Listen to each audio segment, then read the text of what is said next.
Salam à toutes et à tous. Donc aujourd'hui, je vais vous parler d'un énorme projet qui va voir le jour au Maroc et qui est complètement passé inaperçu dans les médias traditionnels. Pourtant, c'est un projet qui devrait créer un énorme pôle économique au Maroc.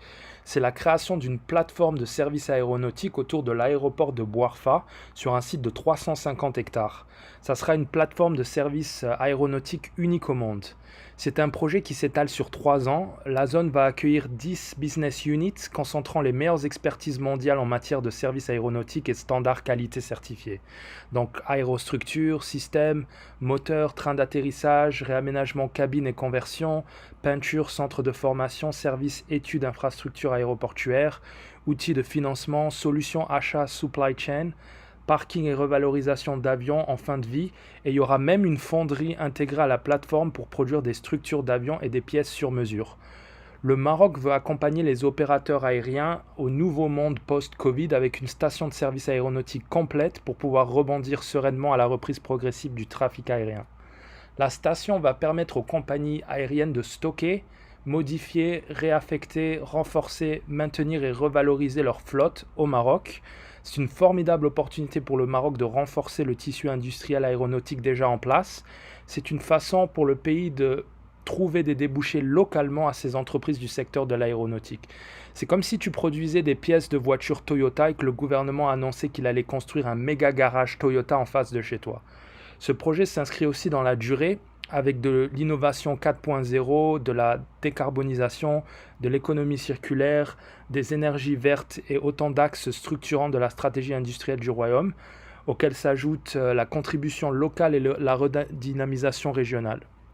Parmi les partenaires stratégiques, on retrouve Maintenance Aéro Maroc SA, c'est la filiale de Sabena Aerospace. Il y a aussi Aéro Oriental Industrie, c'est un centre européen de formation à la maintenance aéronautique accrédité. Et enfin, le dernier partenaire, c'est un atelier d'experts en réaménagement cabine. Il y a aussi des partenariats de recherche entre institutions académiques nationales et internationales qui se sont déjà mis en place pour ancrer la valorisation scientifique du projet dans la région et mettre à contribution les étudiants de l'Oriental. La plateforme proposera aussi une offre de services MRO spécialement dédiée au développement des compagnies régionales africaines avec des outils financiers et de support à l'infrastructure. MRO, ça signifie maintenance, réparation et rénovation. Plusieurs appels d'offres suivront prochainement pour compléter l'offre de la plateforme et les aménagements environnants. Les campagnes de recrutement débuteront en septembre 2021, notamment pour l'atelier cabine. Le centre d'achat MRO intégré pour le marché africain débutera lui aussi en septembre 2021. La zone parking d'avion est déjà ouverte à la pré-réservation, donc 200 places sont gratuites et elles seront libres à partir d'octobre 2021. Et la fonderie sera opérationnelle en fin 2022. C'est un véritable hub MRO qui verra le jour et qui devrait renforcer la position du Maroc de leader dans le secteur de l'aéronautique en Afrique. Ce projet nous vient de notre excellent ministre de l'Industrie Moulay Hafid. Il s'agit d'un excellent projet parce qu'il va créer potentiellement beaucoup de valeur ajoutée ainsi que des emplois qualifiés très bien rémunérés dans la région. Le Maroc profite aussi de sa position géographique stratégique à la croisée des continents. Le trafic aérien est énorme dans cette zone, donc le Maroc a beaucoup à gagner avec un tel projet, spécialement en temps de Covid où les compagnies aériennes vont chercher à réduire leurs coûts d'exploitation. Une réparation au Maroc leur coûtera beaucoup moins cher que dans n'importe quel autre pays européen. Il y a aussi beaucoup de compagnies aériennes africaines qui pourront utiliser les installations marocaines pour réparer ou rénover leurs avions. Si la demande est forte, on peut imaginer que d'autres sous-traitants de l'aéronautique s'installent au Maroc dans un avenir proche. Le Maroc a un accord de partenariat avec l'Union européenne, un accord de libre-échange avec les États-Unis et le pays va bientôt ratifier les accords de libre-échange continental africain ZLECAf. Le pays dispose des meilleures infrastructures portuaires du continent. Le FMI a déjà prédit une accélération de la croissance du pays cette année jusqu'en 2026 et je pense que le Maroc est en bonne position pour inonder le marché africain de produits manufacturés Made in Morocco.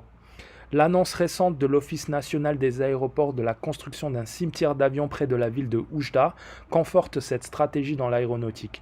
Le Maroc aura à sa disposition des pièces de rechange grâce à ce cimetière qu'il pourra réparer et réutiliser dans le projet de plateforme de services aéronautiques de Bouafra.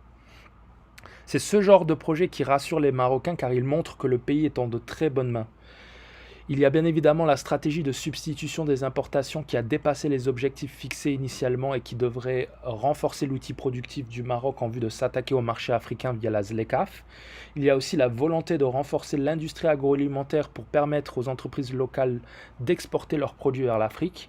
Encore une fois, le Maroc sera l'un des pays africains qui va le plus profiter de la zone de libre-échange continentale, car contrairement aux voisins, nous avons une économie très diversifiée. C'est d'ailleurs la vraie raison de la fermeture des frontières avec l'Algérie. Les Algériens craignent que le Maroc inonde leur pays de produits manufacturés.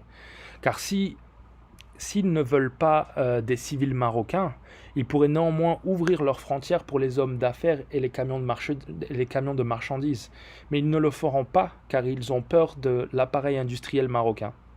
Le Maroc a une industrie qui va de l'agroalimentaire à l'automobile en passant par les engrais et autres produits chimiques. On peut aussi ajouter le secteur du textile. Le Maroc a des usines textiles qui fournissent des marques comme H&M et Zara. Le Maroc va aussi bénéficier des investissements israéliens et de l'ouverture du marché américain aux produits du Sahara marocain. Donc imaginez les produits de la mer de notre Sahara qui pourront être vendus au reste de l'Afrique mais aussi aux États-Unis. Nous n'avons même plus besoin de brader nos ressources aux Européens. Le Maroc devrait d'ailleurs mettre fin aux accords de pêche avec l'Europe. Si les Européens ne veulent pas acheter le poisson pêché par nos bateaux et transformé dans nos usines, il n'y a pas de problème. Nous avons le marché asiatique, africain, américain et britannique pour écouler nos boîtes de conserve et nos crevettes. Le Maroc, grâce à la légalisation du cannabis, compte aussi développer son secteur pharmacologique. Sa position géographique à 1 heure d'avion de l'Europe va attirer énormément d'entreprises souhaitant pénétrer le marché africain et éviter les droits de douane de la ZLECAf.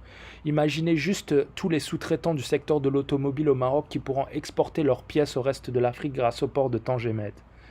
Si le comité de la ZLECAf décide d'imposer un droit de douane unique à tous les produits manufacturés entrant dans le continent africain, beaucoup de multinationales devront faire le choix de s'installer localement et le Maroc est une destination de choix.